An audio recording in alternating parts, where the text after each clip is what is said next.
Kuna kazi nyingi Tanzania zenye mishahara mikubwa, lakini ukweli ni huu: mshahara mkubwa unategemeana na vitu kama elimu, uzoefu pamoja na sekta uliopo.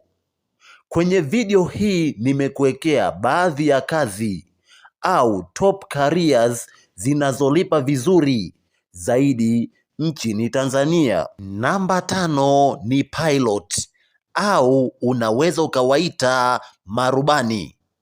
Hii ni moja ya kazi yenye heshima pamoja na pesa.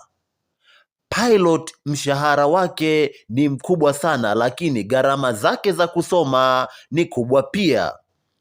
Kwa makadirio, pilot mpya mshahara wake unachezea milioni 2 au zaidi. Anaanza kama msaidizi wa rubani, lakini kapteni mkuu au rubani mkuu wapo wanaolipwa zaidi ya milioni 5 kwa mwezi.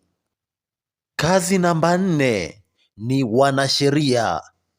Hapa naongelea wanasheria wakubwa wenye majina, unaweza ukawaita kwa kizungu top lawyers. Mfano, wanao deal na kesi nzito. Hawa wanaweza kuingiza hadi milioni 15 kwa mwezi, kwa sababu wana clients wakubwa au wateja wakubwa. Kwa hiyo wanasheria wakubwa wanaweza kutengeneza pesa nyingi sana mwisho wa mwezi. Kazi namba 3 ni wakurugenzi au unaweza ukawaita kwa kizungu ma CEOs. Mfano, wakurugenzi wa makampuni hawa wana mishahara mikubwa plus bonus, lakini kufika hapa ni safari, inahitaji uzoefu sana. Mfano, wakurugenzi wenye makampuni makubwa, mfano mabenki, kampuni za mawasiliano kubwa, wanaweza kuingiza hadi milioni 10 kwa mwezi. Kwa hiyo mwisho wa siku inakuwa inategemeana na hiyo kampuni au hiyo taasisi huyo mkurugenzi aliyopo. Kazi namba 2 ni wahandisi wa mafuta na gesi. Kwanza, hii ni sekta yenye pesa ndefu. Miradi ya gesi Tanzania inalipa sana. Mfano, assistant engineer anaweza kuanza na mshahara zaidi ya milioni 2, lakini senior engineer specialist anaweza kupokea zaidi ya milioni 2 kwa mwezi. Na kazi namba 1 ni madaktari bingwa. Mfano, upasuaji, moyo, ubongo na kadhalika.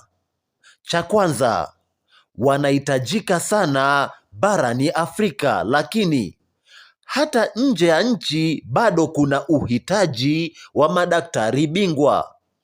Kuna madaktari bingwa kwenye mabano, kwa kizungu unaweza ukawaita maspecialisti. Hawa wanapokea zaidi ya milioni 4 kwa mwezi, lakini kuna madaktari bingwa nje ya nchi wanalipwa milioni 30 kwa mwezi. Bonus ya ziada, kuna wajasiriamali au wafanyabiashara. Hawa wanaweza kuzidi wote hao hapo ambao nimewataja kwenye video hii, lakini kumbuka, wajasiriamali wakubwa, wafanyabiashara wakubwa hawana limit ya mshahara. Kwa hiyo wajasiriamali wakubwa au wafanyabiashara wakubwa wanawazidi wote hao ambao nimewataja kwenye video hii. Asante.